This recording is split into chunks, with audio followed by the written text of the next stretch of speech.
శ్రీకాళహస్తి నియోజకవర్గంలో ఇంటింటికి ప్రచారంలో భాగంగా ఆదివారం శ్రీకాళహస్తి పట్టణం బహదూర్పేటలో నాయకులు నక్కా ప్రసాద్, కోట వినుత ఆధ్వర్యంలో ఇంటింటి ప్రచార కార్యక్రమం నిర్వహించారు. నియోజకవర్గ జనసేన పార్టీ ఇన్ఛార్జ్ వినుతకు పెద్ద ఎత్తున జనసైనికులు పూలవర్షంతో స్వాగతం పలికారు. పట్టణంలో ప్రచారం నిర్వహించి రాష్ట్రానికి పవన్ కళ్యాణ్ నాయకత్వం ఆవశ్యకతను వివరించారు. రాష్ట్ర ప్రజల కోసం పోరాడుతున్న జనసేన పార్టీని పవన్ కళ్యాణ్ను ఆదరించాలని, నియోజకవర్గంలో వినుత కోటను ఆశీర్వదించి గాజు గ్లాసు గుర్తుకు ఓటు వేయాలని ప్రజలను కోరారు. మార్పు కోసం జనసేన పార్టీకి ఒక్క అవకాశం ఇవ్వాలని కోరారు. పలు సమస్యలను వినుత దృష్టికి ప్రజలు తీసుకువచ్చారు.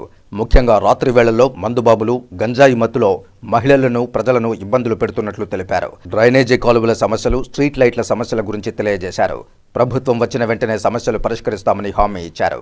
ఈ కార్యక్రమంలో పట్టణ ఇన్ఛార్జ్ తోట గణేష్, నాయకులు నక్కా ప్రసాద్, రఫీ, అఖిల్ సాయి, సుబ్బు, మునీంద్ర, ప్రధాన కార్యదర్శి పేట చిరంజీవి, ఐటీ కోఆర్డినేటర్ కావలి శివకుమార్, మండలాధ్యక్షుడు దండి రాఘవయ్య తదితరులు పాల్గొన్నారు.